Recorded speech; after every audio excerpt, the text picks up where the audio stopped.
Hello everybody, welcome back to the last video in our series on Newton's method. In this video, we're going to analyze Newton's method a little more systematically. So kind of what I mean by that is we're starting with the same function that we've been looking at for the past two videos. And what we're going to do is we're going to look at np.linspace going from -2 to 2, place 100 points. So for every value of z there, we're going to apply Newton's method 7 times, and we're going to call the result z1, or sorry, z7. Now the question is, so there's 100 values, right? Because np.linspace returns something with 100 points.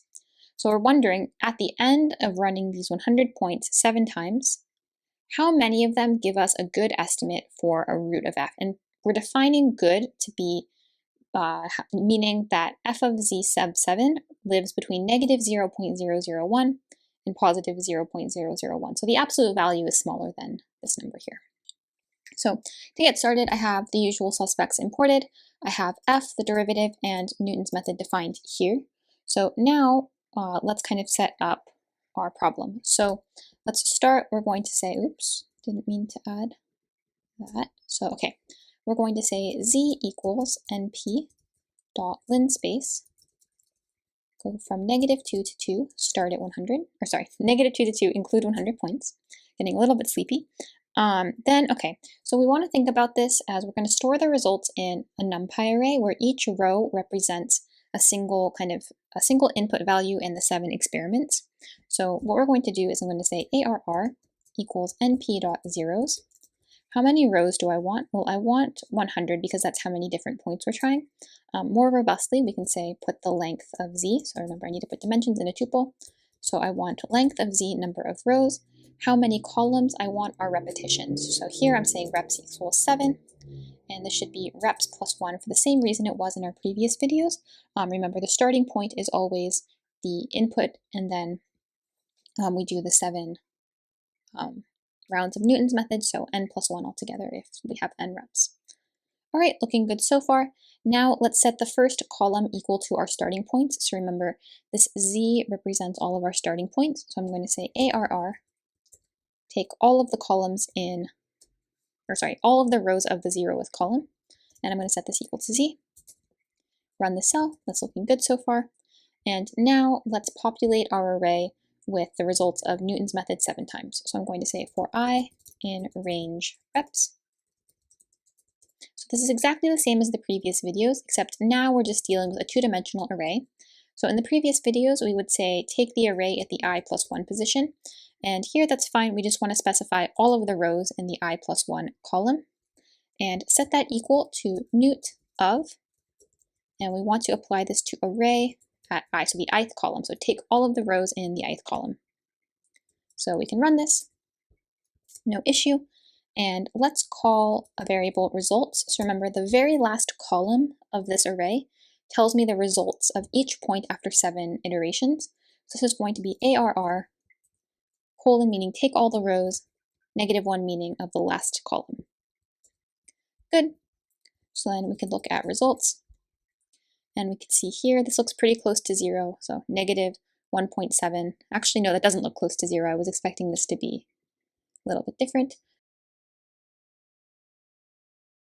All right, now let's just get our plot ready to go. So same plot from before with just our cubic polynomial.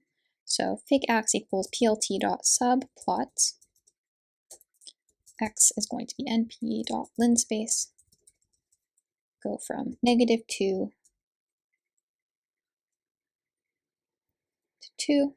Actually, let's go from -2.5 to 1. Let's do 1,000 points. X.plot x comma f of x. And I don't want this to... Good. All right. So here's our plot. Looking good so far. Now remember, we wanted to see, okay, for how many of these 100 values do we have this condition? So basically we want to look and say, okay, if we look at the last column of our array, how many of the values, if I apply f to them, it's between -0.001 and 0.001. Oh, and I was being silly in, remember we were looking at ARR and I was surprised that the points weren't close to 0. Notice those are the x values. I hadn't applied f to it. So if we apply f to it, those should be much closer to 0. So, okay, let's try it out. Let's call this good bools. So good bool for good, because we're going to get a Boolean array. I basically want to check where does f satisfy these conditions. So I'm going to say np.absolute value. I want to take f and evaluate it at results. So remember, that's the last column of ARR. And I want to see where is that less than 0.001. So remember, if we look at good bool, we can see here, okay, so this is returning true everywhere where the result gave me something that's smaller than 0.01 and false everywhere where it's false. So, okay, I guess the question was asking, well, how many of these are there? So one thing I could do is just dot sum. And we can see here it's saying, okay, there's 32 good points.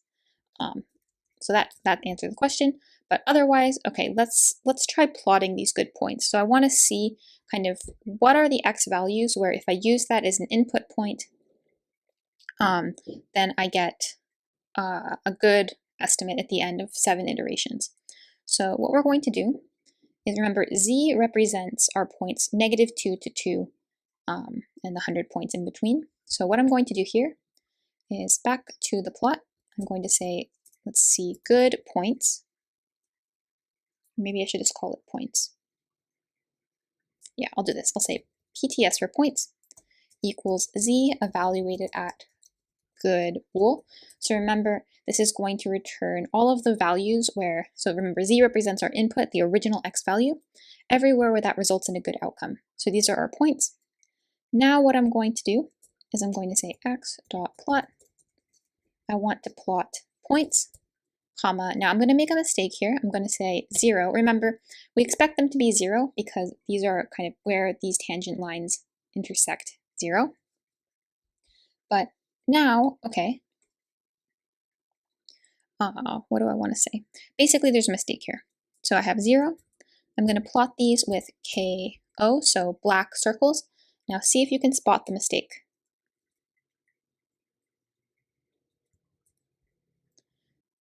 All right, so what's the mistake here? This wasn't the mistake I was anticipating. I should index with square brackets. So now that works fine, but we're going to get an issue here, like I said, with 0. So the issue is points is some number of points. I checked, it's, I think, we checked together, right? So that's 32 good points. So we should have a corresponding number of zeros here. So what I can do instead is say np.zeros. I want it to be the same length as the points. And okay, this is what it looks like. And I have some experience with this, so I know that if I change the marker size to be equal to 2, that'll look a lot better. So I'm going to say marker size equals 2. And we can see here, okay, so there's these kind of number of points and some points here. So what this is saying is that if I start Newton's method with these black dots, so any of these x values will give me an estimate for a 0 that's good. And where good is defined as we did at the start of the video, right? The absolute value of our function at the point is smaller than 0.001. So kind of all of these points will work out well. And also it's saying these points here will also make their way back to a good value, versus anything outside of these black points is not going to work so well. So let's plot the points where the estimate won't be good. So I'm going to copy paste this code. And remember, so here we wanted z of good bool. So what we want to do is we want to take the negation of it, right? So everywhere that it's true, we want it to be false. We want to look at the bad points. So I'm going to say not, and let's change the marker colors to red. So now we can see if I apply, or if I start at any of these red points, I'm going to get an estimate that's not very good by our measure. So these points here were the good points, here were the bad points. So maybe really quick, if we look at the good points, like let's say I started this single point here, I can draw in my, kind of imagine in my mind the tangent line. Okay, so it looks something like this. It's going to cross the x-axis, it lands at one of these 2 points, then we draw the tangent line again, and we can imagine, okay, it's like going to hit somewhere here, and then we land in this good area. So similar for these other points versus, like let's say we picked a bad point, so maybe here, maybe tangent line looks something like this. I land here, I draw another tangent line, I land in this red patch, then I draw another tangent line, we're going to be basically oscillating between these bad points. So I think this is a good place to stop the video. Thanks for watching, and I'll see you in the next one.